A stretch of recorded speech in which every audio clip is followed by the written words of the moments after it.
Only the most distinguished academics, policymakers, and scholars have spoken at the Hisham Sharabi Memorial Lecture, and I believe today's speaker is no exception to the rule. Dr. John Mearsheimer, which many of us in this room and in this community know for his work on the question of the special relationship with Israel and the Israel lobby, and the co-authoring of a controversial and best-selling book on the issue, has long been an established name in political science and international relations theory well before he entered into the question of the Israel lobby. He is perhaps the most identifiable figure in realist thought in international relations, and has been a prolific writer in international relations theory, authoring a number of books and a number of articles. Undoubtedly, it is from this foundation of realist thinking that he and his co-author questioned the role of the United States' involvement in attacking Iraq, and ultimately concluded that it was the role of domestic politics, which realists do not often look at, that did in fact explain this outlier and explained why the United States went to war. The title of today's Hisham Sharabi Memorial Lecture is The Future of Palestine, Righteous Jews versus the New Afrikaners. And please join me in welcoming our lecturer, Dr. John Mearsheimer.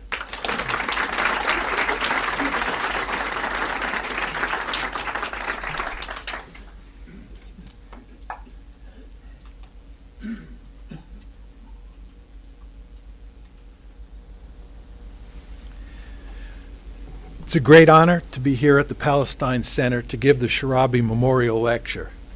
I would like to thank Yusuf Menayer, the Executive Director of the Jerusalem Fund, for inviting me, and all of you for coming out this afternoon to hear me speak. My topic is the future of Palestine, and by that I mean the future of the land between the Jordan River and the Mediterranean Sea, or what was long ago called Mandatory Palestine. As you all know, that land is now broken into two parts: Israel proper, or what is sometimes called Green Line Israel, and the occupied territories, which include the West Bank and Gaza. In essence, my talk is about the future relationship between Israel and the occupied territories. Of course, I am not just talking about the fate of those lands, I am also talking about the future of the people who live there. I'm talking about the future of the Jews and Palestinians who are Israeli citizens, as well as Palestinians who live in the occupied territories. The story I will tell is straightforward. Contrary to the wishes of the Obama administration and most Americans, to include many American Jews, Israel is not going to allow the Palestinians to have a viable state of their own in Gaza and the West Bank. Regrettably, the two-state solution is now a fantasy. Instead, those territories will be incorporated into a greater Israel, which will be an apartheid state, bearing a marked resemblance to white-ruled South Africa. Nevertheless, a Jewish apartheid state is not politically viable over the long term. In the end, it will become a democratically binational state, whose politics will be dominated by its Palestinian citizens. In other words, it will cease being a Jewish state, which will mean the end of the Zionist dream. Let me explain how I reached these conclusions. Given present circumstances, there are four possible futures for Palestine. The outcome that gets the most attention these days is the two-state solution, which was described in broad outline by President Clinton in late December 2000. It would obviously involve creating a Palestinian state living side by side with Israel.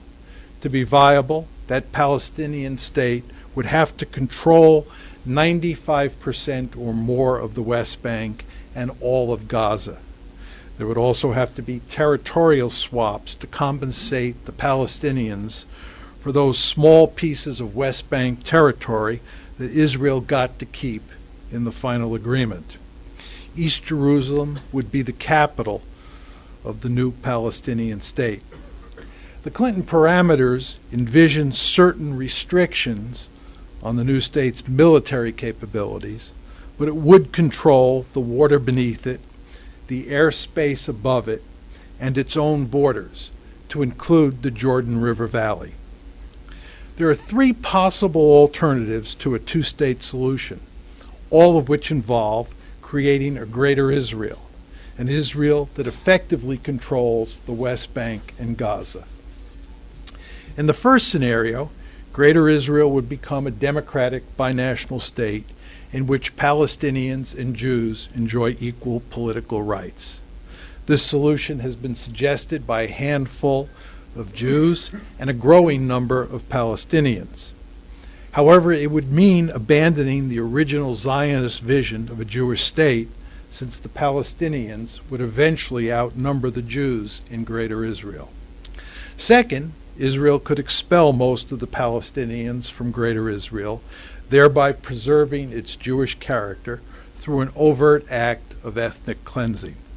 This is what happened in 1948 when the Zionists drove roughly 700,000 Palestinians out of the territory that became the new state of Israel, and then prevented them from returning to their homes. Following the Six-Day War in 1967, Israel expelled between 100,000 and 260,000 Palestinians from the newly conquered West Bank and drove 80,000 Syrians from the Golan Heights. The scale of expulsion, however, would have to be even greater this time, because there are about 5.5 million Palestinians living between the Jordan and the Mediterranean.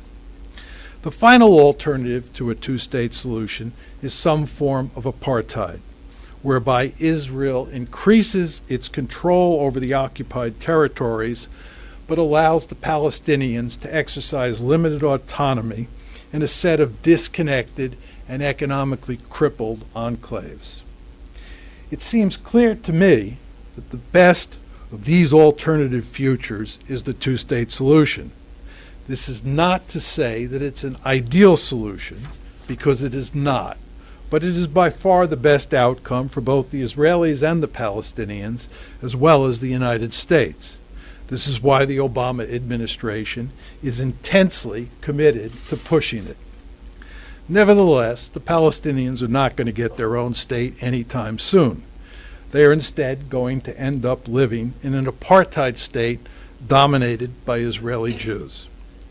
The main reason that a two-state solution is no longer a serious option is that most Israelis are opposed to making the sacrifices that would be necessary to create a viable Palestinian state, and there is little reason to expect them to have an epiphany on this issue.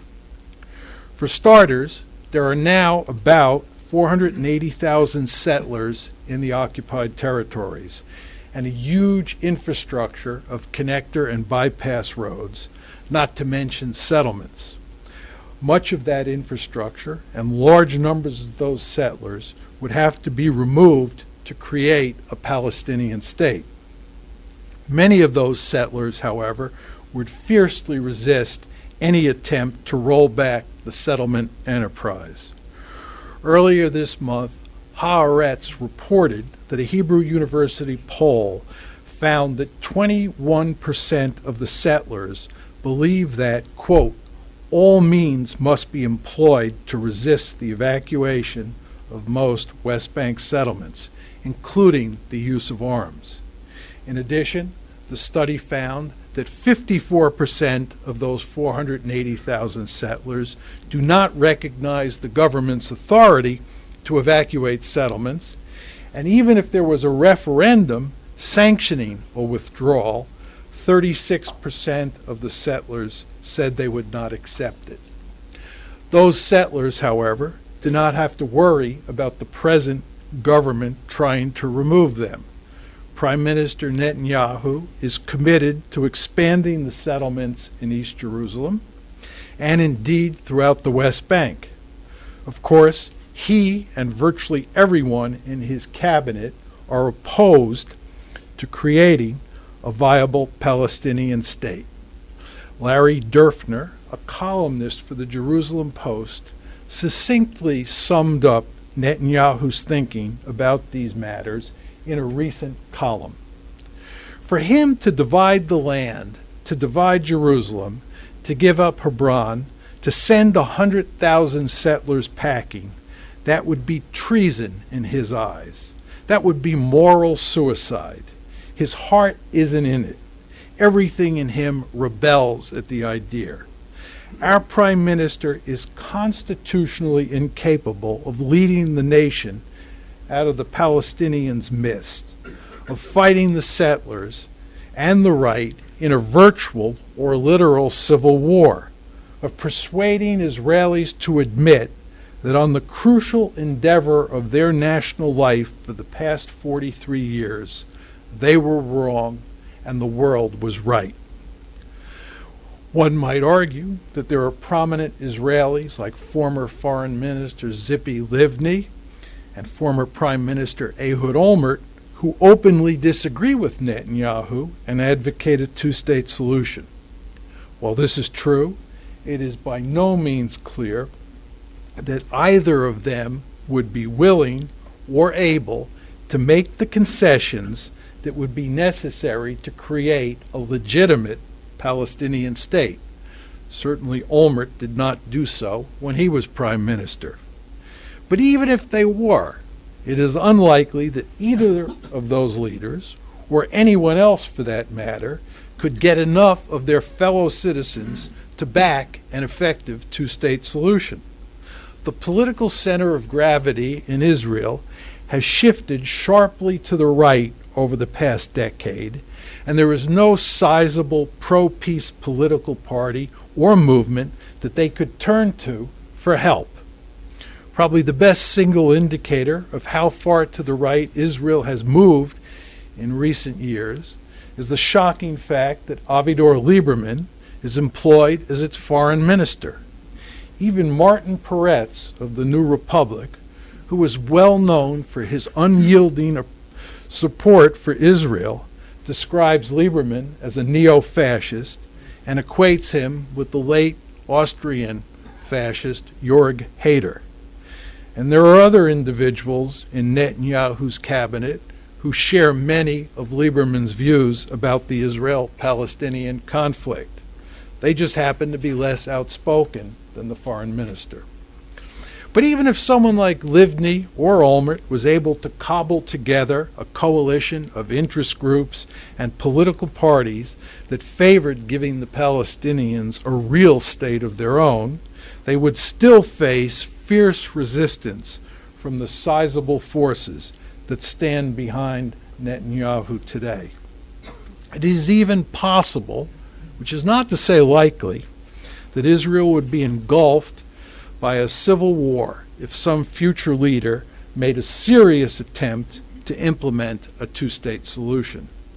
An individual with the stature of David Ben-Gurion or Ariel Sharon, or maybe even Yitzhak Rabin, might be able to stand up to those naysayers and push forward a two-state solution. But there is nobody with that kind of standing in Israel politics today.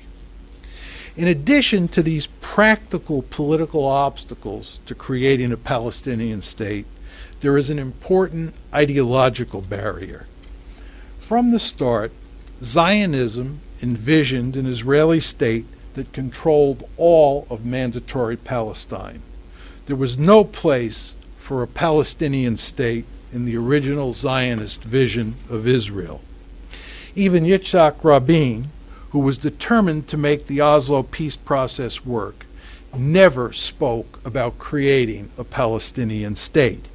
He was merely interested in granting the Palestinians some form of limited autonomy, what he called, quote, an entity which is less than a state.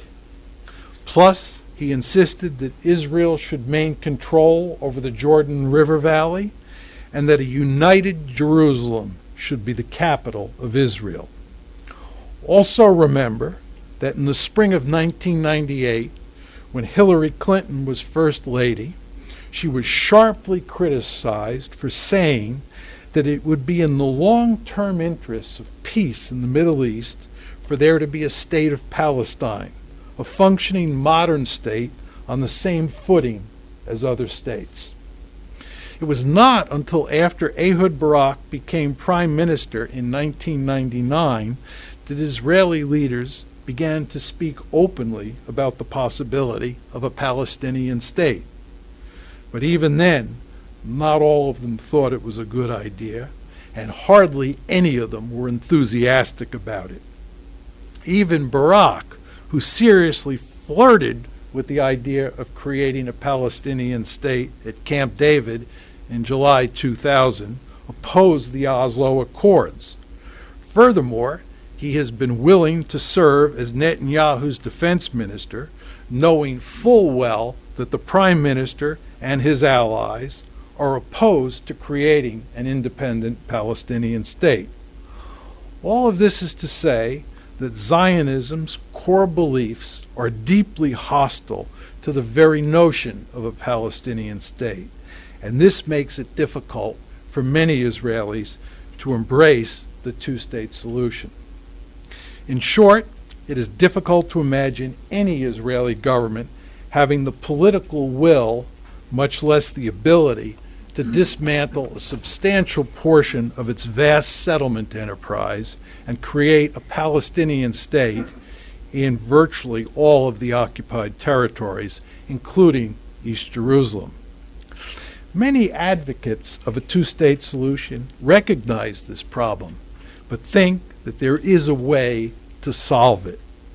The Obama administration can put significant pressure on Israel to allow the Palestinians to have their own state. The United States, after all, is the most powerful country in the world, and it should have great leverage over Israel because it gives the Jewish state so much diplomatic and material support. Furthermore, President Obama and his principal foreign policy advisors are dedicated to establishing a viable Palestinian state living side by side with Israel.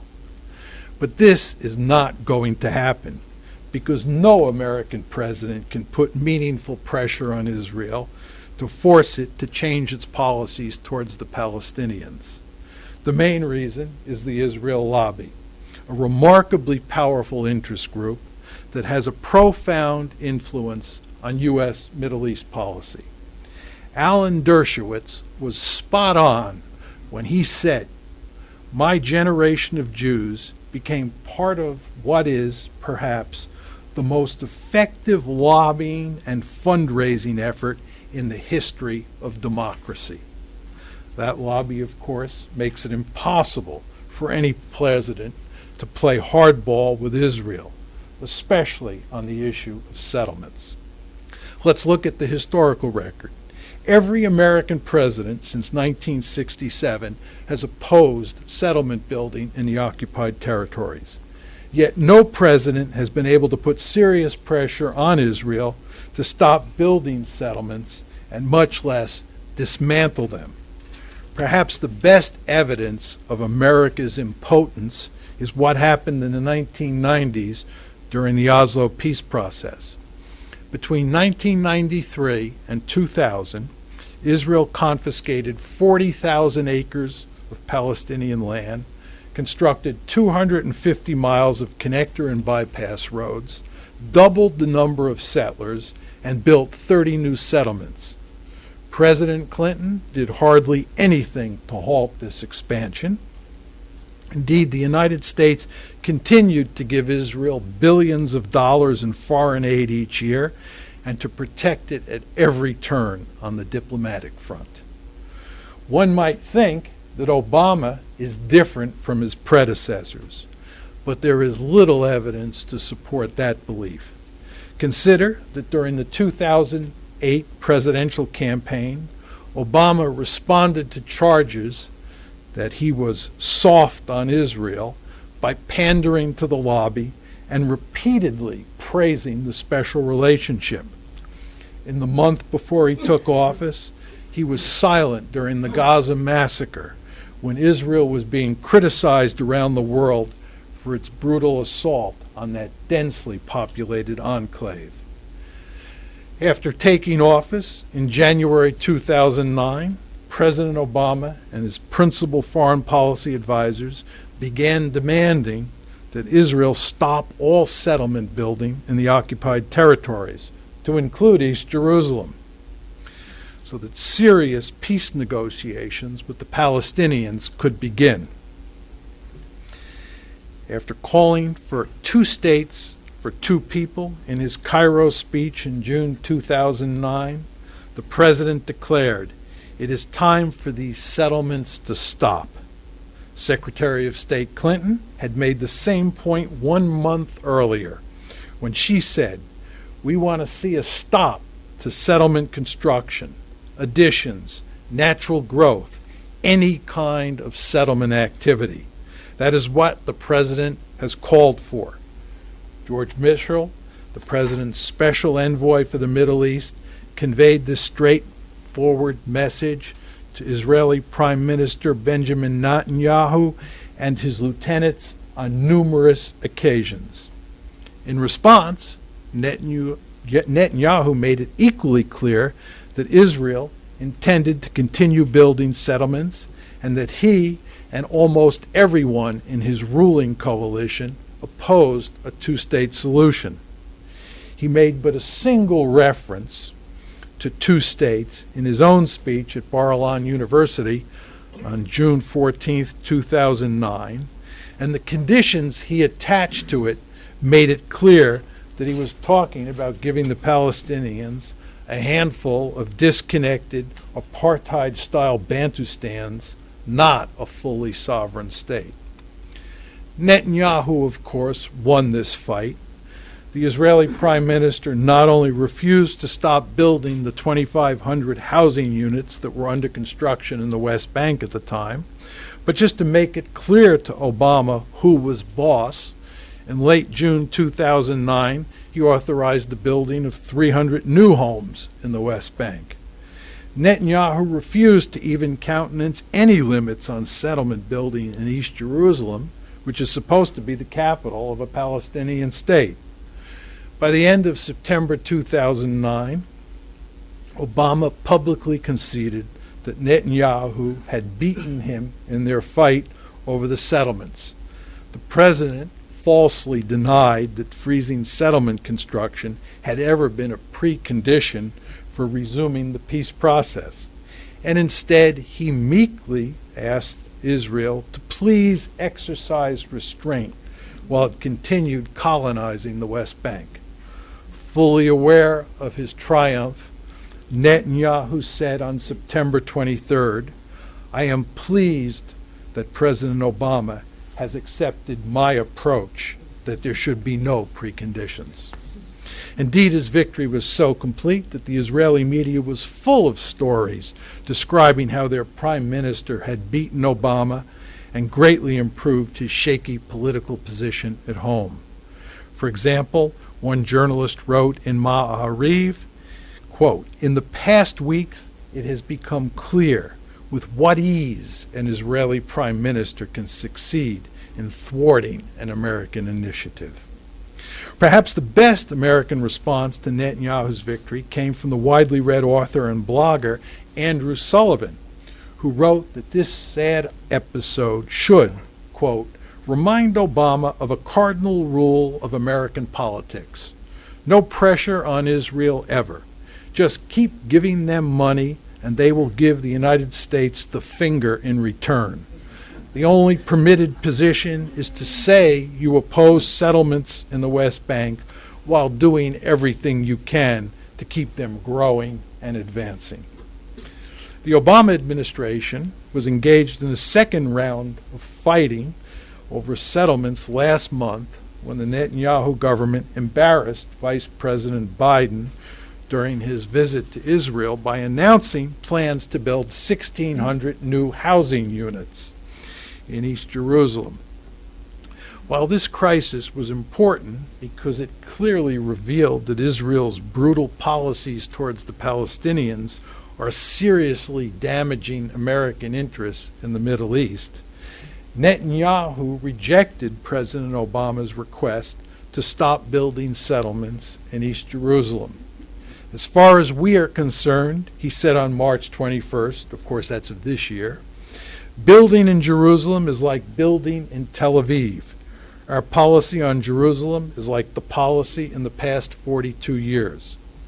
One day later, at the annual AIPAC conference, Netanyahu said, the Jewish people were building Jerusalem 3,000 years ago, and the Jewish people are building Jerusalem today. Jerusalem is not a settlement, it is our capital. And just last week, he said, there will be no freeze in Jerusalem. Although it does appear that Israel is not building in East Jerusalem for the moment. Meanwhile, back in the United States, AIPAC got 333 congressmen and 76 senators to sign letters to Secretary of State Clinton reaffirming their unyielding support for Israel and urging the administration to keep future disagreements behind closed doors. In short, President Obama is no match for the lobby. The best he can hope for is to restart the so-called peace process. But most people understand that these negotiations are a charade. The two sides engage in endless talks while Israel continues to colonize Palestinian lands. Henry Siegman got it right when he called these fruitless talks the Greater Middle East peace process scam. There are two other reasons why there's not going to be a two-state solution. The Palestinians are badly divided among themselves and not in a good position to make a deal and then stick to it. That problem is fixable with time and help from Israel and the United States. But time has run out, and neither Jerusalem nor Washington is likely to provide a helping hand. Then there are the Christian Zionists, who are a powerful political force in the United States, especially on Capitol Hill. They are adamantly opposed to a two-state solution because they want Israel to control every square millimeter of Palestine, a situation they believe heralds the second coming of Christ.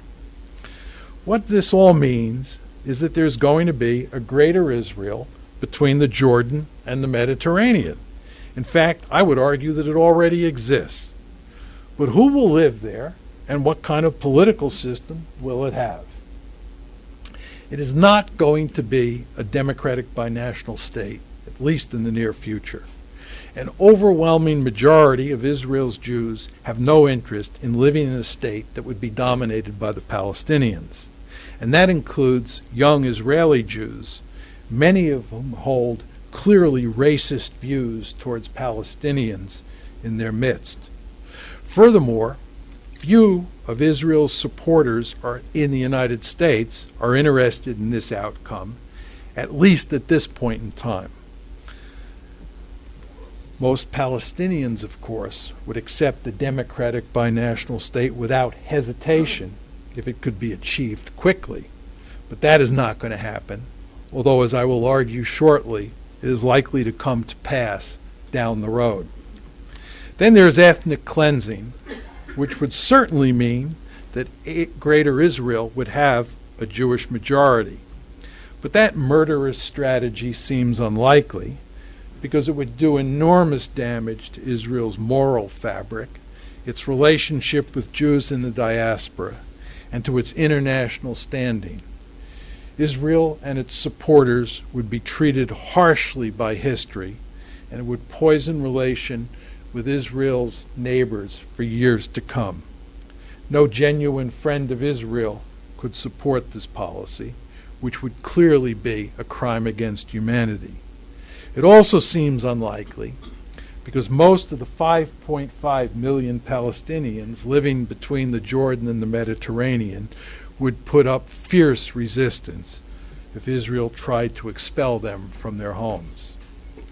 Nevertheless, there is reason to worry that Israelis might adopt this solution as the demographic balance shifts against them and they fear for the survival of the Jewish state.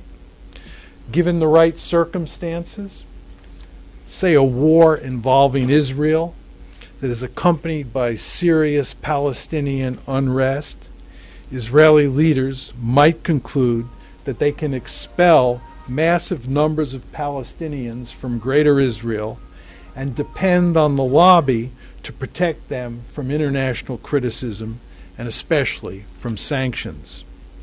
We should not underestimate Israel's willingness to employ such a horrific strategy if the opportunity presents itself. It is apparent from public opinion surveys and everyday discourse that many Israelis hold racist views of Palestinians, and the Gaza massacre makes clear that they have few qualms about killing Palestinian civilians. It is difficult to disagree with Jimmy Carter's comment earlier this year that the citizens of Palestine are treated more like animals than human beings. A century of conflict and 4 decades of occupation will do that to a people. Furthermore, a substantial number of Israeli Jews, some 40% or more, believe that the Arab citizens of Israel should be encouraged to leave by the government. Indeed, former Foreign Minister Tzipi Livni has said that if there is a two-state solution, she expected Israel's Palestinian citizens to leave and settle in the new Palestinian state. And then there is the recent military order issued by the IDF that is aimed at, quote-unquote, preventing infiltration into the West Bank. In fact, it enables Israel to deport tens of thousands of Palestinians from the West Bank if it chooses to do so. And of course, the Israelis engaged in a massive cleansing of the Palestinians in 1948 and again in 1967. Still, I do not believe that Israel will resort to this horrible course of action. The most likely outcome, in the absence of a two-state solution, is that Greater Israel will become a full-fledged apartheid state. As anyone who has spent time in the occupied territory knows, it is already an incipient apartheid state, with separate laws, separate roads, and separate housing developments for Israelis and Palestinians, who are essentially confined to impoverished enclaves that they can leave and enter only with great difficulty. Israelis and their American supporters invariably bristle at the comparison with white rule in South Africa. But that is their future if they create a Greater Israel while denying full political rights to an Arab population that will soon outnumber the Jewish population in the entirety of the land. Indeed, 2 former Israeli prime ministers have made this very point. Ehud Olmert, who was Netanyahu's predecessor, said in late November 2007 that if the two-state solution collapses, Israel will face a South African-style struggle. He went so far as to argue that as soon as that happens, the state of Israel is finished. Former Prime Minister Ehud Barak, who is now Israel's defense minister, said in early February of this year, as long as in this territory west of the Jordan River there is only one political entity called Israel, it is going to be either non-Jewish or non-democratic. If this bloc of millions of Palestinians cannot vote, that will be an apartheid state. Other Israelis, as well as Jimmy Carter and Bishop Desmond Tutu, have warned that if Israel does not pull out of the occupied territories, it will become an apartheid state like white-ruled South Africa.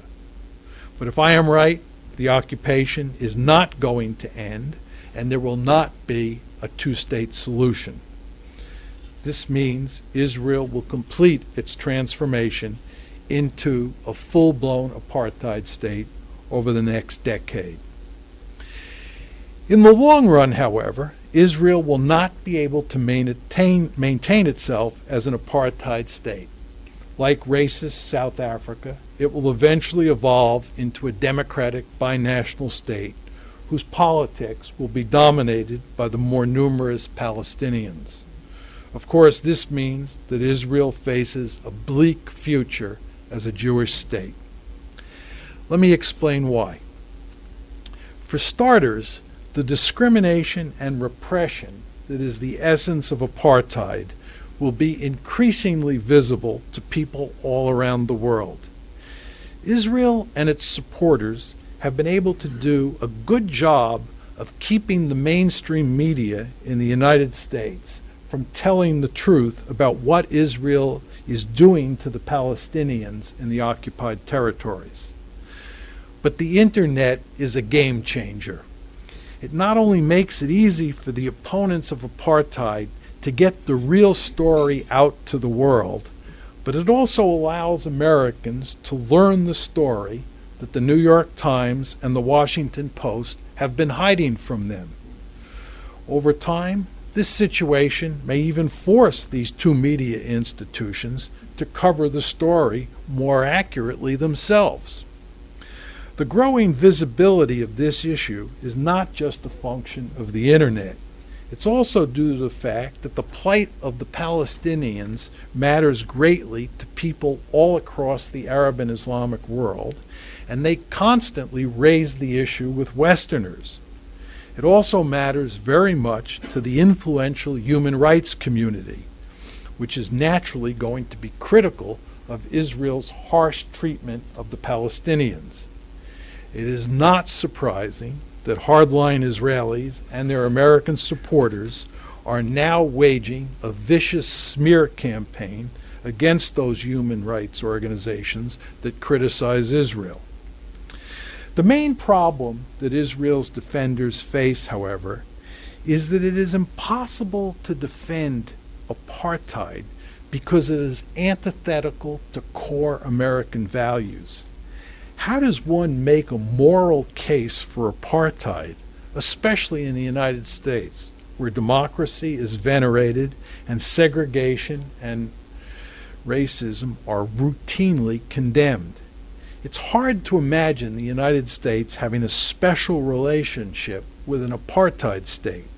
Indeed, it is hard to imagine the United States having much sympathy for one. It's much easier to imagine the United States strongly opposing that racist state's political system and working hard to change it. Of course, many other countries around the globe would follow suit. This is surely why former Prime Minister Olmert said that going down the apartheid road would be suicidal for Israel. Apartheid is not only morally reprehensible, it also guarantees that Israel will remain a strategic liability for the United States. The recent comments of President Obama, Vice President Biden, and General David Petraeus make clear that Israel's colonization of the occupied territories is doing serious damage to America's interests in the Middle East and surrounding areas. As Biden told Prime Minister Netanyahu in March, quote, "This is starting to get dangerous for us.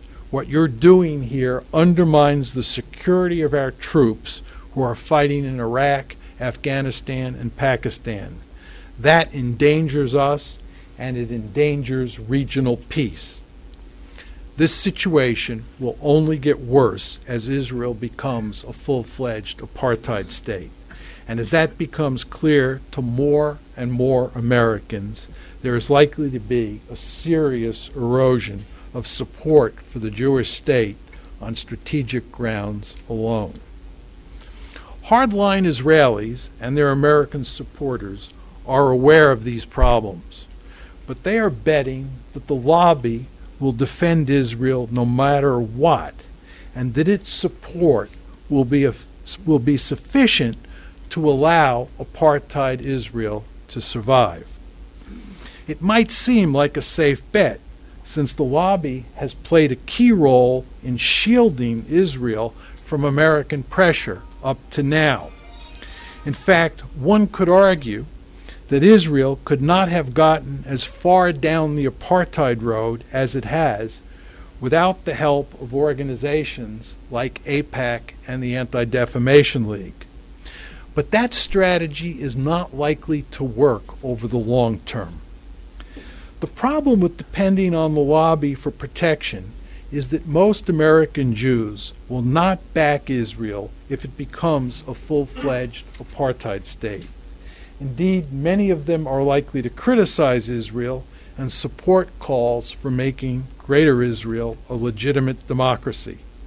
That is obviously not the case now, but there are good reasons to think that a marked shift in the American Jewish community's thinking about Israel is in the offing.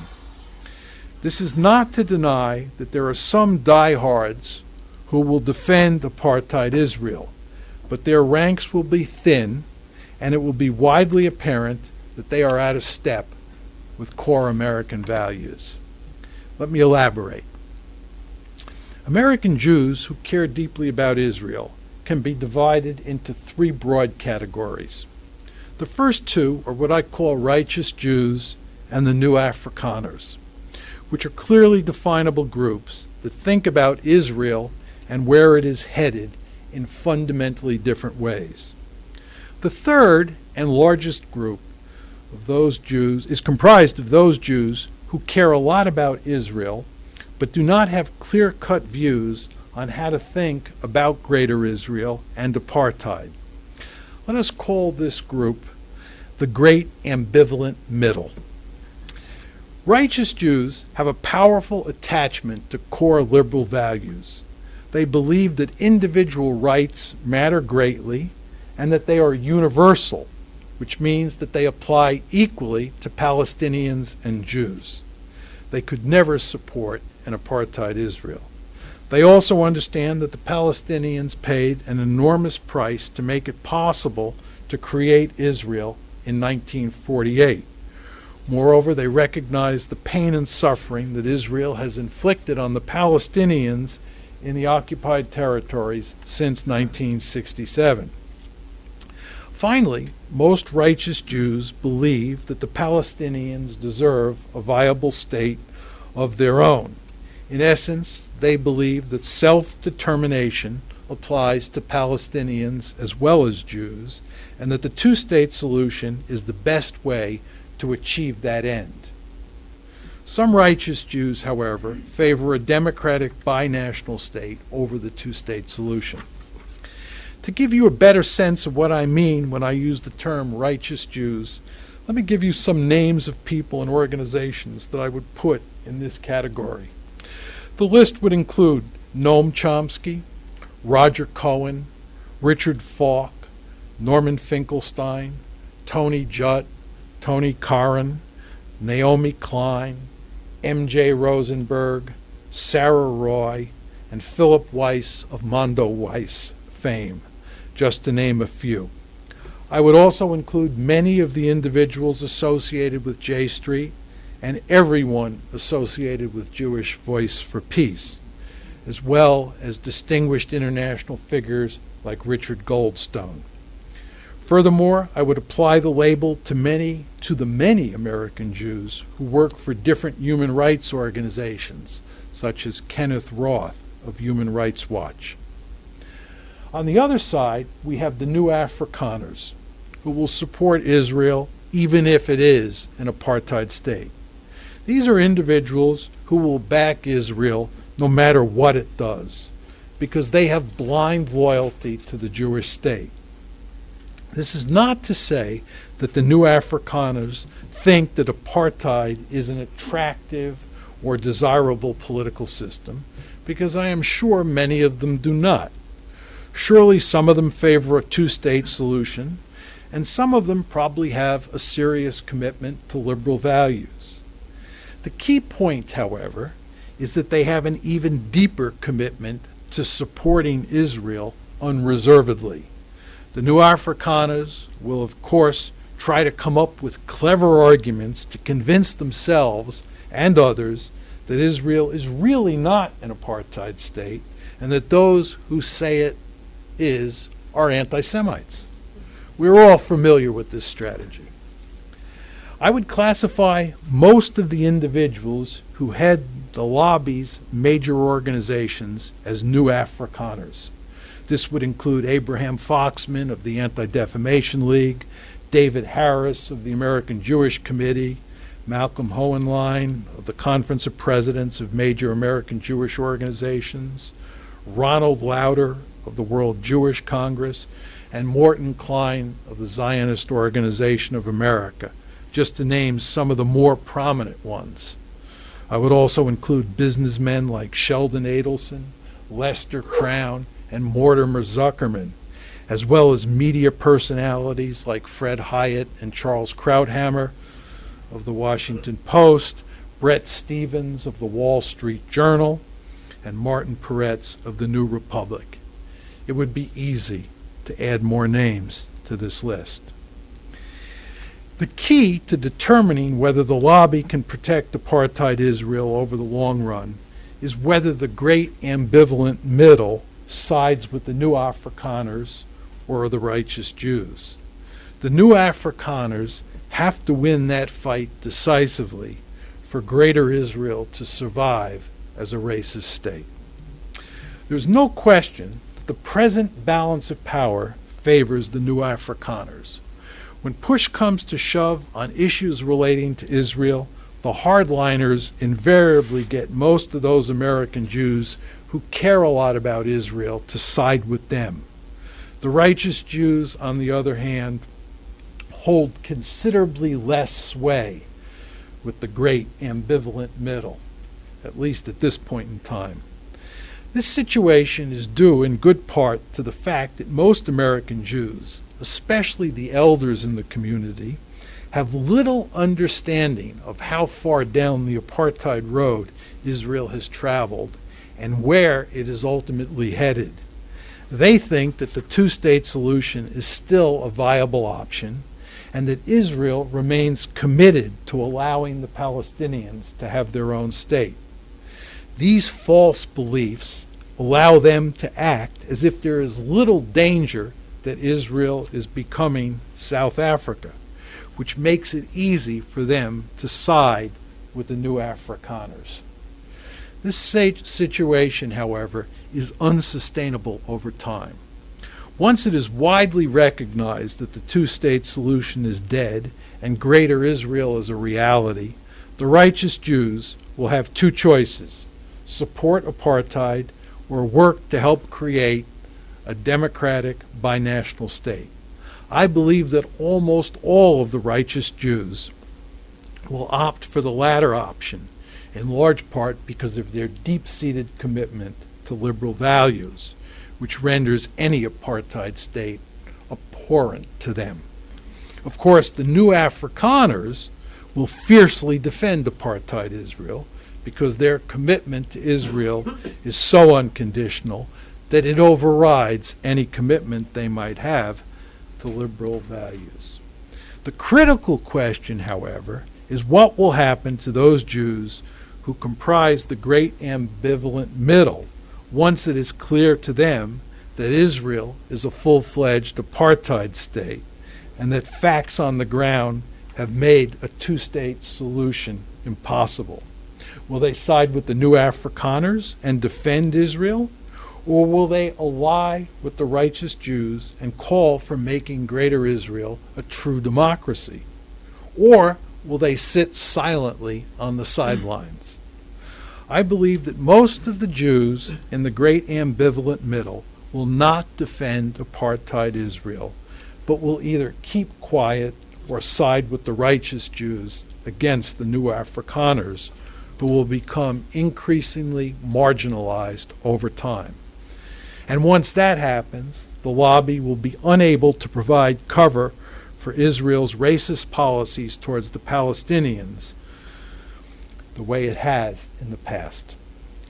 There are a number of reasons why there is not likely to be much support for Israel inside the American Jewish community, as it looks more and more like white-ruled South Africa.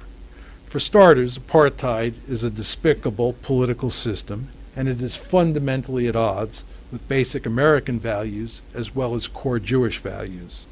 This is why the new Afrikaners will defend Israel on the grounds that it is not an apartheid state, and that security concerns explain why Israel has to discriminate against and oppress the Palestinians. But again, we are rapidly reaching the point where it is hard to miss the fact that Greater Israel is becoming a full-fledged apartheid state, and that those who claim otherwise are either delusional or disingenuous. Simply put, not many American Jews are likely to be fooled by the new Afrikaners' arguments. Furthermore, survey data shows that younger American Jews feel less attachment to Israel than their elders. This is surely due to the fact that the younger generations were born after the Holocaust and after anti-Semitism had largely been eliminated from American life. Also, Jews have been seamlessly integrated into the American mainstream, to the point where many community leaders worry that rampant intermarriage will lead to the disappearance of American Jewry over time. Not surprisingly, younger Jews are less disposed to see Israel as a safe haven should the Goyim go on another anti-Semitic rampage, because they recognize that this is simply not going to happen here in the United States. That perspective makes them less inclined than their elders to defend Israel no matter what. There's another reason why American Jews are likely to feel less connected to Israel in the years ahead. Important changes are taking place in the demographic makeup of Israel that will make it more difficult for them to identify closely with the Jewish state. When Israel was created in 1948, few ultra-Orthodox Jews lived there. In fact, ultra-Orthodox Jews were deeply hostile to Zionism, which they viewed as an affront to Judaism. Secular Jews dominated Israeli life at its founding, and they still do. But their influence has been waning and is likely to decline much more in the decades ahead. The main reason is that the ultra-Orthodox are a rapidly growing percentage of the population because of their stunningly high birth rates. It is estimated that the average ultra-Orthodox woman has 7.8 babies. As many of you know, the Jewish areas of Jerusalem are increasingly dominated by the ultra-Orthodox. In fact, in the 2008 mayoral election in Jerusalem, an ultra-Orthodox candidate boasted, "In another 15 years, there will not be a secular mayor in any city in Israel." Of course, he was exaggerating, but his boast is indicative of the growing power of the ultra-Orthodox in Israel. One final piece of data. About one half of Israeli school children in first grade this year are either Palestinian or ultra-Orthodox. Given the high birth rates of the ultra-Orthodox and the Palestinians, their percentage of the first graders, and ultimately the population at large, will grow steadily with time. But varying birth rates among Israel's different communities are not the only factor that is changing the makeup of Israeli society. There is another dynamic at play. Large numbers of Israelis have left the country to live abroad, and most of them are not expected to return home. Several recent estimates suggest that between 750,000 and 1 million Israelis reside in other countries, and most of them are secular. On top of that, public opinion surveys indicate that many Israelis would like to move to another country. This situation is likely to get worse over time because many secular Jews will not want to live in an apartheid state whose politics and daily life are increasingly shaped by the ultra-Orthodox. All of this is to say that Israel's secular Jewish identity, which has been so powerful from the start, is slowly eroding and promises to continue eroding over time as the ultra-Orthodox grow in number and influence. That important development will make it more difficult in the years ahead for secular American Jews, who make up the bulk of the Jewish community here in the United States, to identify closely with Israel and be willing to defend it when it becomes a full-blown apartheid state.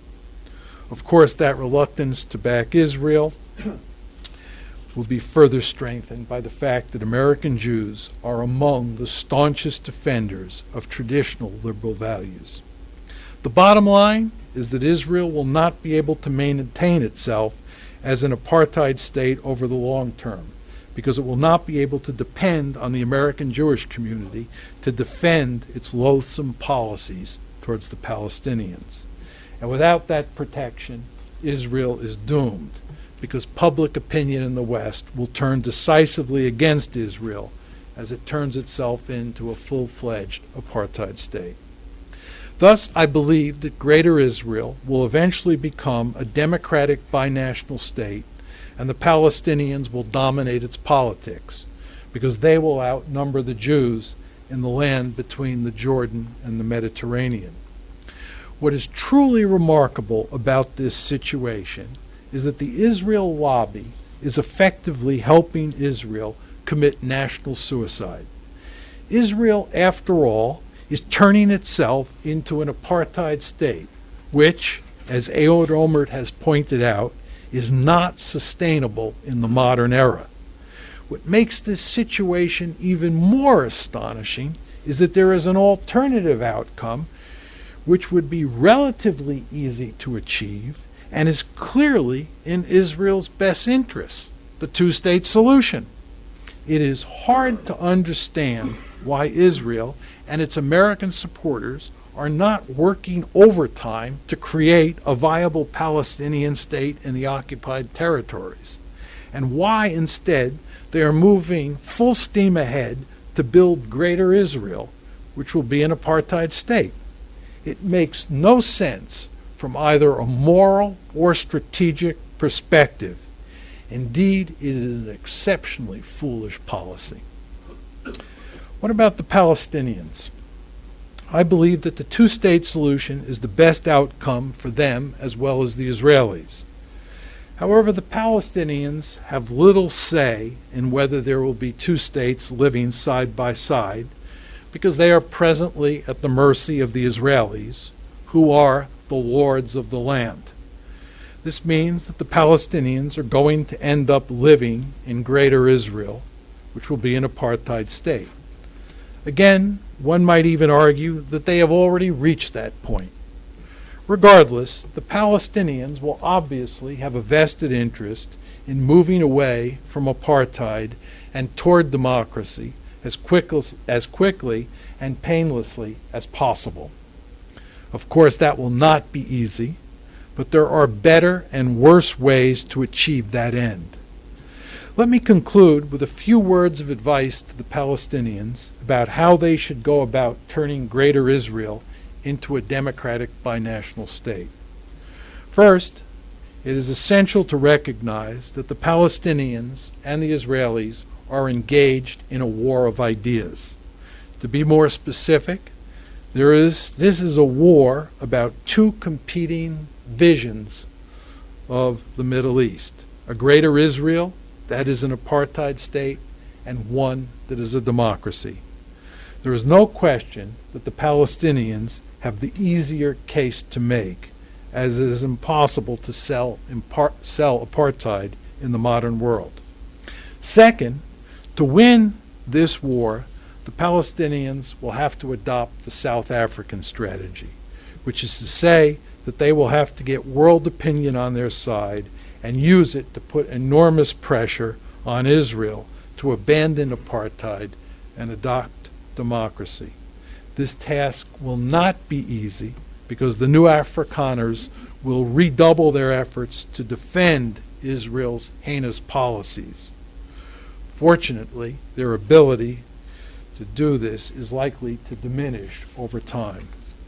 Third, the Palestinians' most formidable weapon in this war of ideas will be the internet, which will make it easy for them to document what Israel is doing and to get their message out to the wider world.